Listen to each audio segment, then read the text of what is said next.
Bom, gente, essa na foto de azul sou eu, uma carioca suburbana que subia a serra nos finais de semana, e aqui eu estou com a minha família, meu pai, minha mãe, minha irmã e o meu irmão que estava tirando essa foto.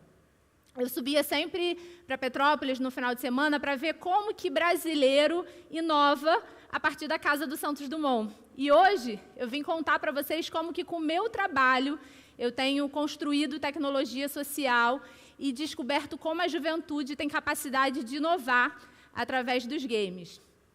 Além disso, já que eu estou falando dos games, eu sou mãe do Guilherme, que está ali me assistindo, um caçador de pokémons. E quando eu estava no ensino médio, sem saber para o que fazer, a minha faculdade, eu estava um pouco na dúvida se eu fazia publicidade, porque eu percebia que eu me comunicava bem e porque eu queria entender o que passava na cabeça das pessoas quando elas decidiam comprar ou não alguma coisa, ou psicologia. E aí eu fui fazer uma análise vocacional e eu me lembro com detalhes do que a psicóloga falou para mim e para minha mãe no dia da devolutiva. Ela falou: essa menina precisa fazer psicologia. Ela nasceu para isso, ela gosta muito de gente. Bom, eu fiz psicologia e logo no início da faculdade eu fui fazer um estágio. E nesse estágio eu comecei a trabalhar com jovens em situação de vulnerabilidade social, em uso abusivo de álcool e outras drogas. Era o ano que o crack estava chegando nas favelas de Niterói. Ali eu entendi que eu não gostava só de gente, mas que eu gostava de gente junta.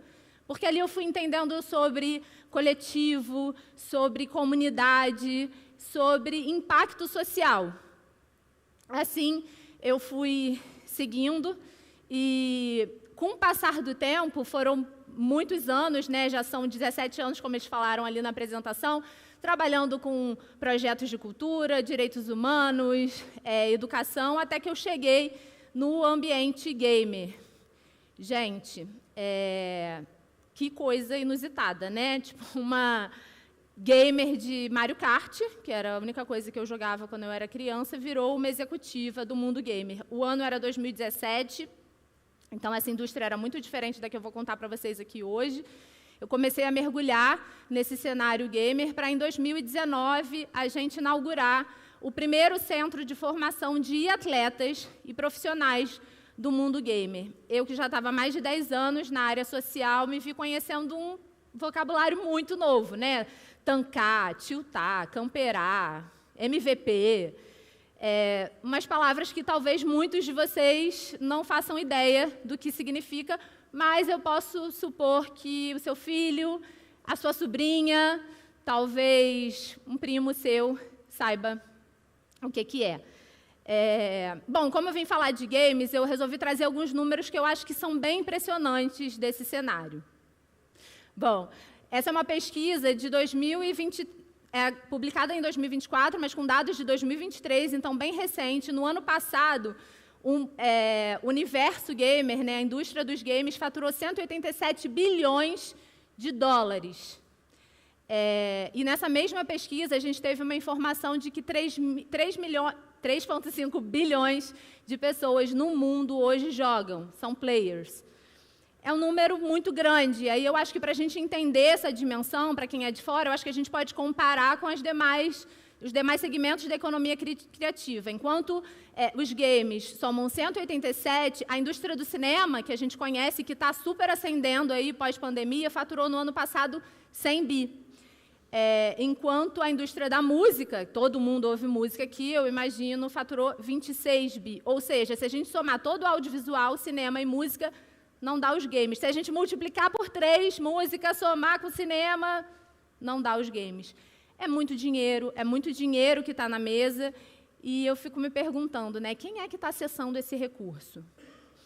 E aí vocês podem pensar, tá bom, você está falando de mundo, e o Brasil? Qual é o cenário do Brasil nisso tudo? Bom, o Brasil é o 13º maior mercado de games no mundo, e se estima aí que nos próximos 5 anos já vai estar entre os 10 mais. Eu acho que vai ser antes disso, mas é uma percepção minha ali, vamos ver se eu vou acertar ou não. E que mais de 70% de brasileiros jogam algum tipo de jogo digital. Tá, 76, vocês devem estar falando, muita gente. Vamos fazer uma pesquisa aqui rápida, eu vou pedir para vocês levantarem a mão. Levanta a mão aí quem é gamer. Bom, continuem com a mão levantada, estamos longe de 76. Quem aqui que não levantou, levanta também e se joga Candy Crush. Os gamers continuam, os primeiros gamers. Já aumentou um bocado. Quem aqui, continua com a mão levantada, quem aqui joga algum tipo de jogo de carta no celular, tipo pôquer, solitário, paciência? Esse número já vai aumentando um pouco mais, podem abaixar. Pois é, a gente tem uma ideia de que game é aquele cara adolescente que está no quarto dele, jogando, comendo algum biscoito, num quarto escuro, num computador cheio de luz, comendo alguma porcaria. Mas esse cenário ele é muito diferente, né? Hoje, eu vou dar um exemplo que eu acho que ajuda a gente a pensar nisso, né? Na música, a gente já entendeu que, dependendo do perfil da pessoa, a gente tem um determinado estilo musical.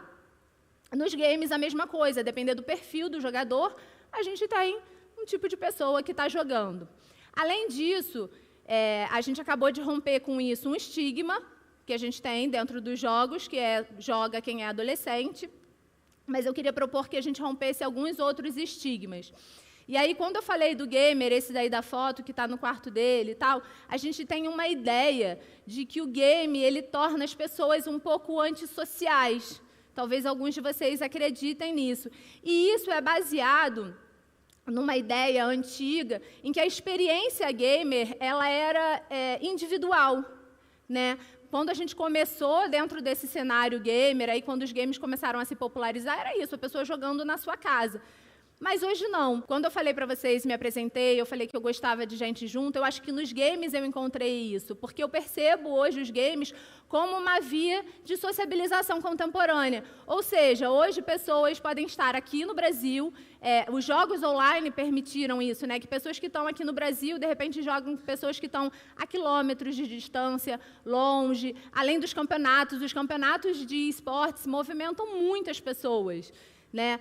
Tanto em jogos, em campeonatos que são online, quanto campeonatos presenciais. Um bom exemplo disso é o Major, foi um campeonato que a gente teve no Brasil, aqui no Rio de Janeiro, né, na cidade do Rio de Janeiro, em 2022, que esgotou 18 mil ingressos em menos de 60 minutos. Ou seja, em menos de uma hora, 18 mil pessoas decidiram que iam lá assistir presencialmente esses jogadores ali jogando. E aí, para resolver essa questão, a organização do evento disponibilizou novos ingressos no estacionamento para aquelas pessoas ficarem ali assistindo por meio de um telão esse campeonato, mas juntos ali, socializando, trocando junto. Ou seja, essa ideia de que o game deixa as pessoas antissocial, ela é uma ideia que já não faz mais sentido para o cenário de games hoje. Por fim, games causam violência. Gente, para mim, essa é a maior fake news do mundo gamer. Tá? Eu acho que essa ideia de que os jogos de FPS, que são os famosos jogos de tiro, eles reproduzem o comportamento que a pessoa vê no jogo. Ali, eu acho que ela não leva em consideração a complexidade do tema e, mais do que isso, não leva em consideração a complexidade de fatores que influenciam no nosso comportamento. Né, que influenciam no comportamento humano. Eu sou psicóloga, agora eu vou botar o meu chapéuzinho aí de especialista e eu posso garantir para vocês que a maneira como a gente se comporta, a maneira como a gente está no mundo, ela é multifatorial. As nossas subjetividades, elas são produzidas e construídas a partir de várias coisas. Então, dizer que uma experiência gamer deixa a pessoa, por si só, mais violenta, é não levar em consideração uma série de outras coisas que acontecem hoje na nossa sociedade e deixa, em geral, as pessoas mais violentas. Então, a gente está falando sobre problemas, está pensando em soluções simplistas para problemas bastante complexos. E aí, eu quero... tem até um exemplo que eu acho que é interessante, que ajuda a gente a pensar nisso.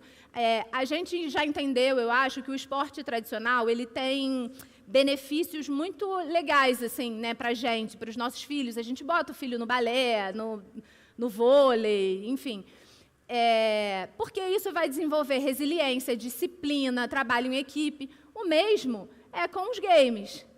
Mas a gente tem aí algumas questões que a gente vai precisar lidar com esse ambiente de tela, com o ambiente digital. Então, o nosso desafio é fazer com que os ambientes digitais, com que o ambiente das telas seja um ambiente seguro e minimamente controlado. Né? Eu gosto de dizer que eu trabalho há mais de 15 anos em favelas, no Rio de Janeiro, e eu já vi muitas situações de violência, gente. Eu já vi violência sexual, violência de gênero, violência do Estado, violência policial, e eu posso garantir para vocês, que esse problema ele é muito anterior e muito maior do que o CS e o Free Fire. E mais do que isso, que esses jogos, eles podem muito mais ser uma possibilidade de fazer com que esses jovens rompam com o ciclo da violência do que o contrário. E aí eu volto para aquela pergunta: quem é que está fazendo esse uso acelerado das telas? Né? Porque eu não vim aqui, óbvio, para romantizar o uso abusivo de nada, gente. Jogos podem causar violência? Podem. Né? Mas, para isso, existe recomendação da Organização Mundial da Saúde quanto ao uso abusivo de telas, quanto tempo que cada faixa etária pode usar a tela. Os jogos têm recomendação de faixa etária. Quem é que está fazendo esse uso abusivo? Quem é que está usando demais essa tecnologia? Então, a gente da classe média está falando sobre detox digital, mas tem uma parcela gigante da população que está desnutrida digitalmente. E aí é isso que a gente tem feito com o nosso projeto social. Há mais de 5 anos, a gente tem usado o game como ferramenta emancipatória, através de educação, fazendo com que esses jovens moradores de favela, de grupos socialmente minorizados, possam mudar as suas vidas através dos games. Em 5 anos, a gente já impactou diretamente mais de 3.000 pessoas. Não foram 3.000 casters, que são os narradores, pro players, programadores que a gente formou. A gente formou 3.000 pessoas que vão diferente para o mundo, letradas digitalmente, incluídas digitalmente, e que podem transformar as suas vidas e das suas famílias. São mais de 3.000 famílias impactadas. Eu falei para vocês que o mundo dos games é muito grande, né? E no próximo ano a gente vai ter pela primeira vez as Olimpíadas de eSports. As Olimpíadas organizadas pelo COI, o mesmo que acabou de organizar as Olimpíadas de Paris. E eu fico me perguntando, vão ter vários brasileiros, brasileiras lá competindo por medalha. E se a gente fizer como nos esportes tradicionais, que boa parte dos nossos atletas e medalhistas olímpicos são formados por projetos sociais, a gente reproduzir esse modelo nos esportes. E é isso que a gente tem feito também com o nosso projeto. Mês passado, na Itália, aconteceu um mundial de skate.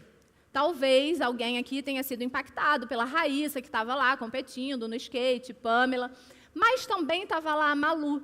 A Malu é uma mulher preta, bissexual, gorda, moradora do Complexo da Maré, atleta e embaixadora do nosso projeto, Diverse Games. A Malu, ela foi campeã mundial de skate XL, skate digital.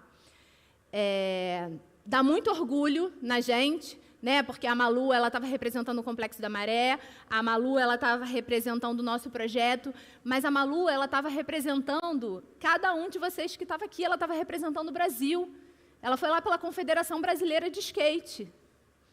Né? E talvez vocês que estão aqui me ouvindo possam ficar com a sensação de que eu vim aqui falar sobre alguma coisa que está muito lá para frente, que eu vim aqui falar sobre futuro. Em certa medida, sim. Mas a Malu, ela foi campeã mundial, ela é campeã mundial agora. Né? Então, talvez o que a gente está fazendo com o nosso projeto de impacto social seja, hoje, começar a jogar com as possibilidades de futuro. Eu queria muito que a minha palestra aqui não fosse só uma palestra com conteúdo, sabe? Até porque depois esse conteúdo ele vai para o ambiente digital e aí isso fica muito maior. É isso que o TEDx faz. Então eu queria que ele fosse uma possibilidade da gente jogar com as possibilidades de futuro e começar a construir hoje, você que está me ouvindo agora, com esse futuro. Né, repensando as suas práticas, fazendo coisas diferentes, mudando a sua atitude. Né, resistir, foi isso que a gente foi convidado a fazer aqui hoje. E aí eu queria fazer um convite coletivo para todo mundo que está me ouvindo. Que tal se a gente parasse um pouco de culpar os videogames pelos problemas complexos da nossa sociedade e a gente começasse hoje a pensar quais soluções que os games podem nos ajudar a construir? Obrigada.